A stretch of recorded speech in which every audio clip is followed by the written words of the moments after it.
नमस्कार, आर्य न्यूज देख रहे हैं आप। मैं हूं आपके साथ पल्लवी सिंह। उत्तराखंड बुलेटिन की शुरुआत करेंगे चारधाम यात्रा से जुड़ी खबर से। यहां आपको बता दें कि इस बार 26 दिनों के भीतर ही दर्शन करने वाले तीर्थ यात्रियों का आंकड़ा 12 लाख से अधिक पहुंच चुका है। बद्रीनाथ में 4 लाख, केदारनाथ धाम में 2.25 लाख से अधिक श्रद्धालुओं ने दर्शन किया। तो वहीं यात्रा के लिए अब तक 23 लाख तीर्थ यात्रियों ने पंजीकरण भी कराया है। बता दें कि बद्रीनाथ, केदारनाथ, गंगोत्री, यमुनोत्री समेत हेमकुंड साहब में आस्था का सैलाब उमड़ पड़ा है। बद्रीनाथ केदारनाथ मंदिर समिति की रिपोर्ट के मुताबिक चारों धामों में 29 मई तक 12 लाख से अधिक तीर्थयात्री दर्शन कर चुके हैं, जबकि 28 मई देर रात तक चारों धामों में 11,89,000 से अधिक श्रद्धालुओं ने दर्शन किया।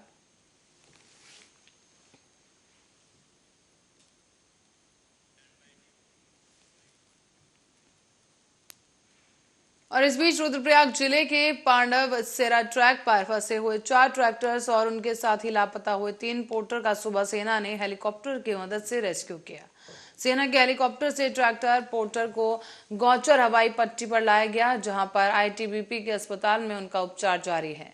ट्रैकर पोर्टर्स कोल्ड इंजरी से पीड़ित हैं और बता दें आपको कि द्वितीय केदार मामडेश्वर से पांडव सेरा ट्रैक पर गए थे, जहां पर ट्रैकर्स फंस गए हैं।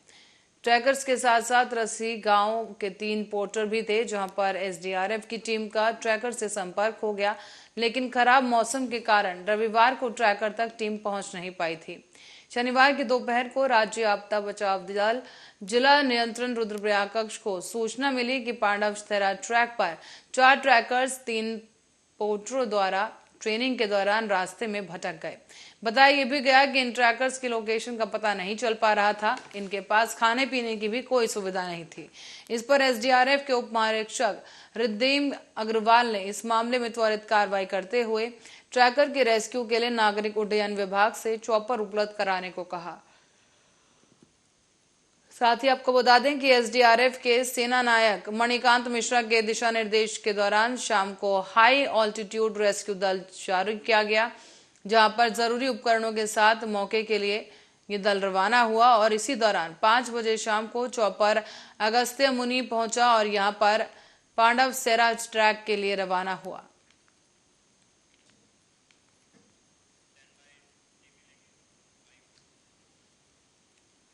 और गंगोत्री राजमार्ग पर कोपांग में यात्रियों से भरा एक टेम्पो ट्रैवलर दुर्घटनाग्रस्त हो गया है। वाहन में चालक समेत 15 लोग सवार थे, जिनमें से 2 तीर्थयात्रियों की मौके पर ही मौत हो गई। वाहन हादसे की सूचना पर 35वीं वाहिनी आईटीबीपी और पुलिस ने रेस्क्यू अभियान चलाकर सभी घायलों को उपचार के लिए हर्षिल अस्पताल भर्ती कराया। गंगोत्री राजमार्ग पर कोपांग में करीब 1:30 बजे रात को टेम्पो ट्रैवलर दुर्घटनाग्रस्त हो गया। हर्षिल एसओ दिलमोहन सिंह ने बताया है कि वाहन हादसे में 2 युवकों की मौत हो गई और हालांकि कोपांग में तैनात 35वीं वाहिनी आईटीबीपी ने देर रात को ही रेस्क्यू अभियान चलाकर सभी घायलों को आर्मी हर्षिल अस्पताल में भर्ती कराया है। कुछ यात्रियों को इस दौरान हर्षिल के प्राथमिक उपचार देने के बाद जिला अस्पताल उत्तरकाशी के लिए रेफर कर दिया गया।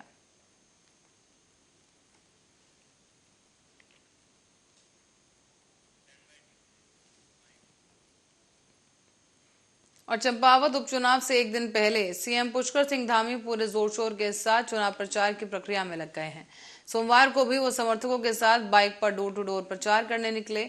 इससे पहले उन्होंने जगन्नाथ चौराहा स्थित महादेव की दुकान में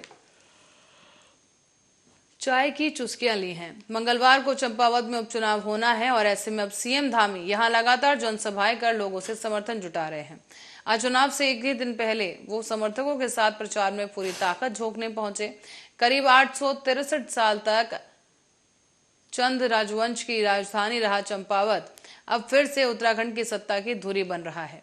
31 मई को हो रहे उपचुनाव में भाजपा के मुख्य जो उम्मीदवार हैं, उन्हें उम्मीदवार के रूप में मुख्यमंत्री पुष्कर सिंह धामी को पहली बार चुनावी मैदान में उतरी कांग्रेस की निर्मला गहतोड़ी चुनौती दे रही हैं।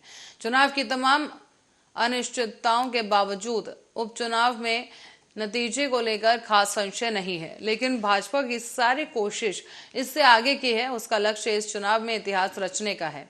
वो इसमें कामयाब हो गया नहीं, जब इस जवाब को भविष्य में ही जान पाएंगे, लेकिन आपको ये भी बता दें कि इसी भविष्य से सियासत की दिशा तय होगी।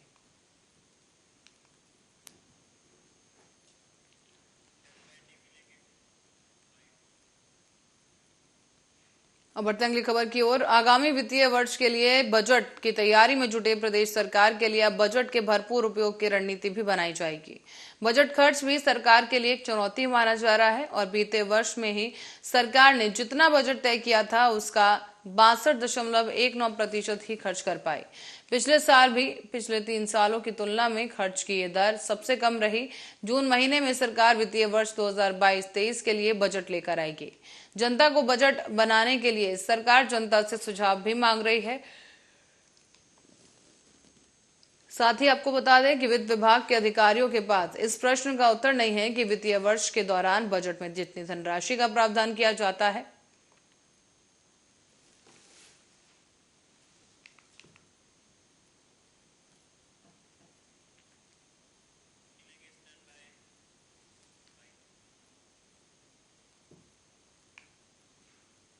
और चारधाम यात्रा में तीर्थयात्रियों की मौत का आंकड़ा अब 100 के पार पहुंच गया है। केदारनाथ धाम में अब तक सबसे अधिक 50 यात्रियों ने दम तोड़ा, जबकि ऊंचाई वाले क्षेत्रों में ऑक्सीजन की कमी और ठंड के कारण अचानक हृदय गति रुकने से लगातार यात्रियों की मौत हो रही है। इस बार 3 मई से चारधाम यात्रा का आगाज हुआ, जहां 27 दिनों की यात्रा में चारों धाम में अब तक 102 यात्रियों की मौत हो चुकी है। रविवार को ही ये 3 तीर्थयात्रियों की मौत हुई यहां पर। और अब मौतों को रोकने के लिए स्वास्थ्य विभाग की ओर से 50 साल की अधिक आयु से यात्रियों को अब हेल्थ स्क्रीनिंग करवाई जा रही है। जिन यात्रियों को स्वास्थ्य संबंधी दिक्कतें हैं उन्हें यात्रा न करने की सलाह दी जा रही है। चारों धाम के यात्रा मार्गों पर स्थापित मेडिकल रिलीफ केंद्रों पर अब तक 50 से अधिक आयु के 5,500 से अधिक लोगों के हेल्थ स्क्रीनिंग की जा चुकी है, जबकि 57,000 यात्रियों की स्वास्थ्य केंद्रों में ओपीडी की गई।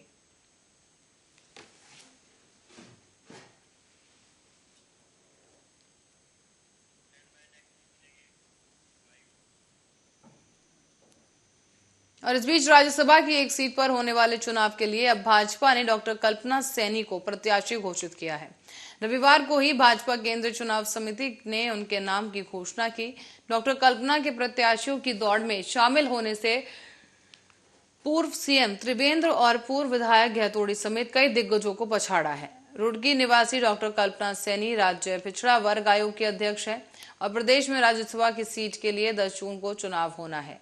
भाजपा की ओर से प्रत्याशी बनाने के लिए कई लोगों के नाम केंद्रित किए गए थे, जिन्हें केंद्रीय चुनाव समिति को भेजा गया। इसमें पैनल पर पूर्व मुख्यमंत्री त्रिवेंद्र हरि सिंह रावत, प्रदेश महामंत्री कुलदीप कुमार, राज्य पिछड़ा आयोग के सदस्य और अध्यक्ष डॉक्टर कल्पना सैनी और पूर्व उपाध्यक्ष ज्योति प्रसाद गरौला, भाजपा अनुशासन समिति के पूर्व प्रदेश अध्यक्ष केदार जोशी, भाजपा ओबीसी मोर्चा के पूर्व प्रदेश अध्यक्ष श्यामवीर सैनी और पूर्व विधायक आशा नौटियाल, राष्ट्रीय एसएसटी आयोग की पूर्व सदस्य स्वराज विद्वान, पूर्व विधायक कैलाश चंद गहतोड़ी जैसे तमाम बड़े नाम शामिल थे। पार्टी हाईकमान ने इनमें से डॉक्टर कल्पना सैनी को राज्यसभा प्रत्याशी घोषित किया और वो 31 मई को अपना नामांकन करेंगी। साथ ही कल्पना सैनी उनके परिवार की राजनीतिक पृष्ठभूमि रही है। पिता पूर्व विधायक स्वर्गीय पृथ्वी सिंह उत्तर प्रदेश में कल्याण सिंह सरकार में सिंचाई राज्य मंत्री थे। राज्यसभा के हाल ही के खाली हो रही एक सीट पर अगर कांग्रेस अपना प्रत्याशी नहीं उतारती है तो भाजपा की प्रत्याशी डॉक्टर कल्पना सैनी का निर्विरोध चुना जाना तय है। इसके बाद उनकी जीत की औपचारिक घोषणा मात्र शेष रह जाएगी। दरअसल राज्यसभा चुनाव में जीत का पूरा गणित भाजपा के ही पक्ष में नजर आ रहा है।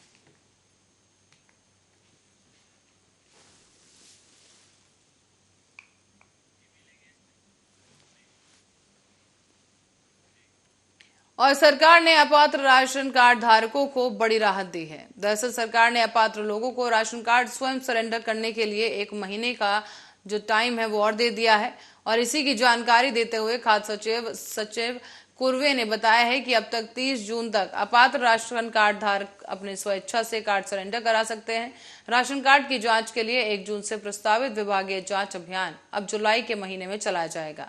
रविवार को सचिन कुर्वे ने इसके लिए आदेश जारी किया। केंद्र और राज्य सरकार के 3 योजनाओं के तहत आर्थिक रूप से कमजोर और वंचित वर्ग के लोगों को अब सस्ता अनाज दिया जाता है।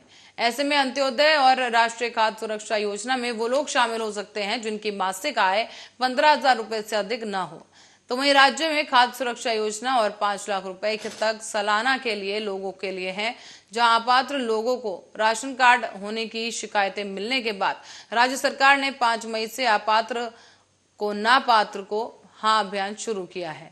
राज्य सरकार ने इस अभियान के तहत अपात्र लोगों को खुद राशन कार्ड जमा कराने की छूट दी। इस अभियान के बाद भी अगर कोई अपात्र व्यक्ति राशन कार्ड रखता है और वो पकड़ा जाता है तो उसके खिलाफ FIR होगी। आपको ये भी बता दें कि सरकार के इस अभियान के तहत अब तक 30,000 से ज्यादा अपात्र लोगों ने अपना राशन कार्ड सरेंडर कर दिया है। तो वहीं आम लोगों ने कहा और इस अभियान की समय सीमा को बढ़ाने की मांग खाद्य मंत्री ने रखी, जहां पर आपको बता दें कि खाद्य मंत्री रेखा आर्या से ये मांग की गई थी, जिसके बाद सरकार ने इसे 30 जून तक के लिए बढ़ाने का फैसला लिया है।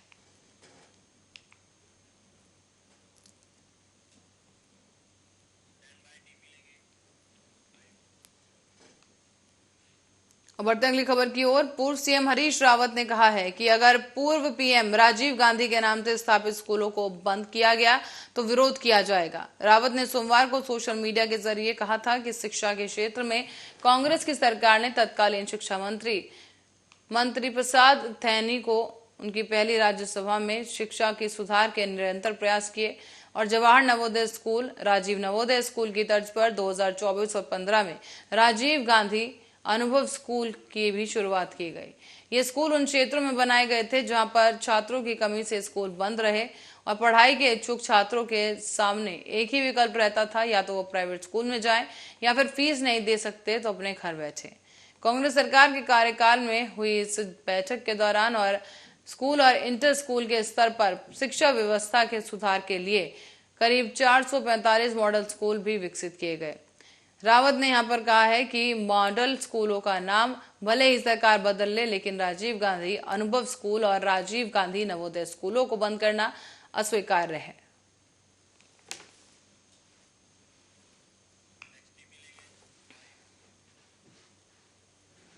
और राज्य में बिजली की मांग और उपलब्धता में एक बार फिर से अंतर बढ़ने लगा है। सोमवार के लिए अंतर 11.73 मिलियन यूनिट पहुंच गया और बिजली की मांग फिर से बढ़ने पर उत्पादक भी घट गया है।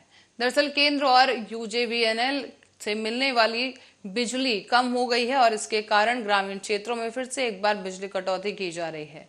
सोमवार को ही राज्य में बिजली की मांग 48.60 मिलियन यूनिट आंकी गई और इसकी तुलना में उपलब्धता सिर्फ 36.87 AMU की है। केंद्र सरकार से 21.53 AMU मिलेगा और इसी तरह से 11.73 AMU की कमी है। रविवार शाम तक 10 AMU को एक बिजली बाजार से खरीद लिया गया था और कम बिजली मिलने से इस स्थिति में करीब सोमवार को राज्य के ग्रामीण और फर्नेस स्टॉल उद्योगों में बिजली कटौती हो सकती है।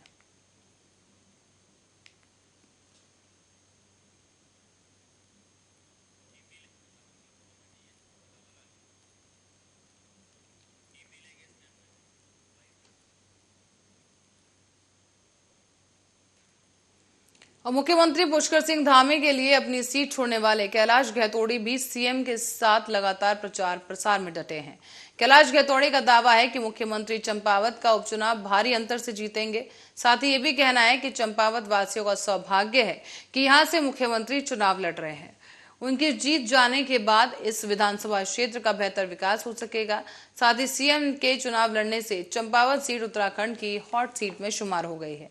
मुख्यमंत्री धामी के लिए चंपावत का उपचुनाव किसी अग्नि परीक्षा से कम नहीं है, इसीलिए वो खुद सीएम चंपावत की हर गलतियों को नाप रहे हैं।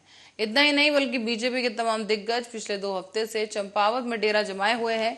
ऐसे में यहाँ की जनता भी उम्मीद लगाए बैठी है कि पुष्कर सिंह धामी यहाँ के चुनाव जीत जाएं और क्षेत्र का विकास करें।